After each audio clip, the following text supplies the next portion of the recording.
Welcome to Relationships at Work, the Emerging Leader's Guide to Creating a Workplace we Love. I'm your host, Russel Lolacher, communications nerd, leadership nerd, a couple of decades of experience in both of those areas, and a whole lot of curiosity, much like you, on how we can lead and work together to improve the employee experience.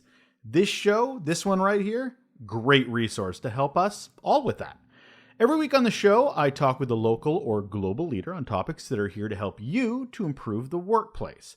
Whether it's negativity, connection, cultural renovation, plain language, activism, empathy, diversity, communication, mental health. We have a lot of topics that you can dig into in our 70 plus episodes. And now, as an added bonus, I'm going to be sharing an additional Minnesota, as I'm calling them. Like I said, sounds a lot like Minnesota, not my intent, but a mini dash-sode. Yeah, let's go with that. Pulled from the pages of our weekly Raw Note, which you can still subscribe to. It's a quick, valuable bit of information on top of our regular show. So let's get to it. So the Raw Note I'm passing on to you this week is called, What Do Words Mean? No, really. Every organization, every single one, needs to define what it means when it uses words they want to drive actions around. Okay? So words like diversity, leadership, employee engagement, innovation. You can barely go a day at work without hearing one of them, and many, many others, or seeing them on a poster or on a website. Some are used so often it's almost a drinking game, actually, or parody. The problem is that we aren't actually defining what they mean. Now, I know you're probably thinking, but Russell, I know what all those words mean. Diversity, leadership, employee engagement. I know what they mean. Sure. But what do they mean for the organization? Because they may not be the same thing. And if an organization isn't clear, that's not clear communication.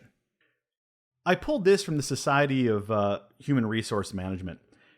In the cost of poor communications, a survey of 400 companies with 100,000 employees each cited an average loss per company of $62.4 million per year because of inadequate communication to and between employees.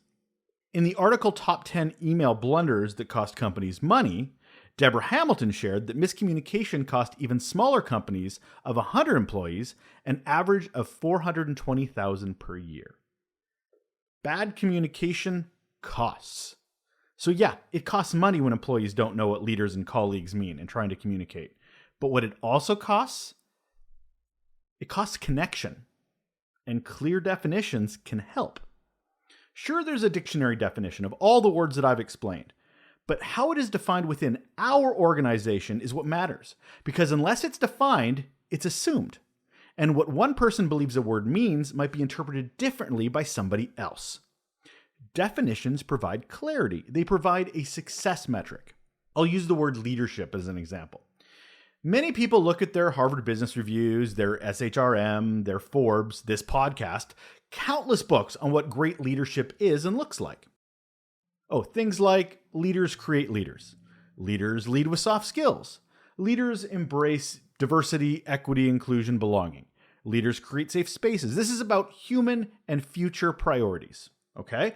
I've read many articles that talk about leadership being those things when we're talking about a goal or something to aspire to.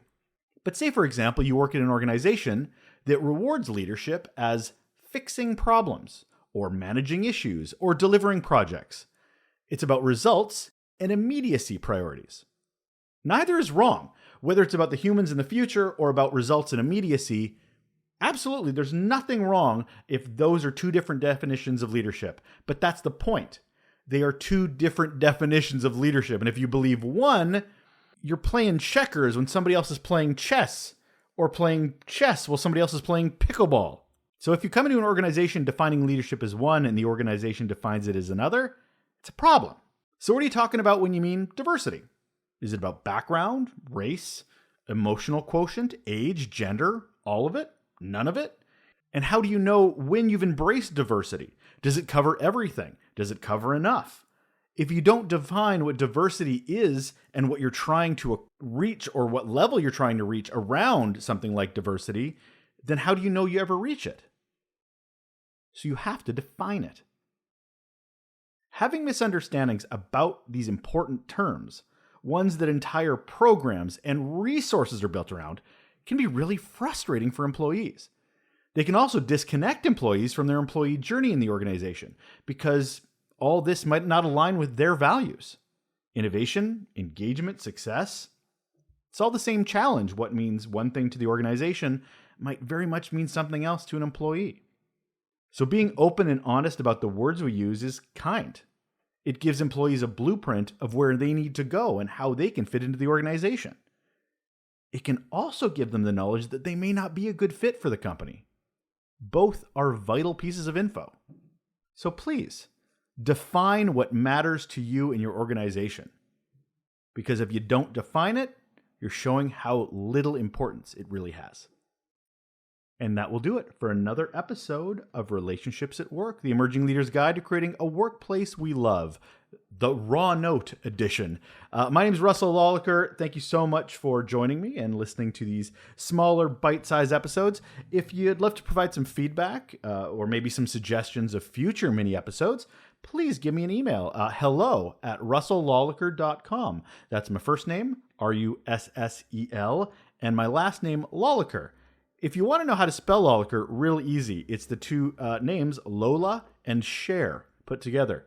Don't ask me how that became a thing that I know. You have a great day.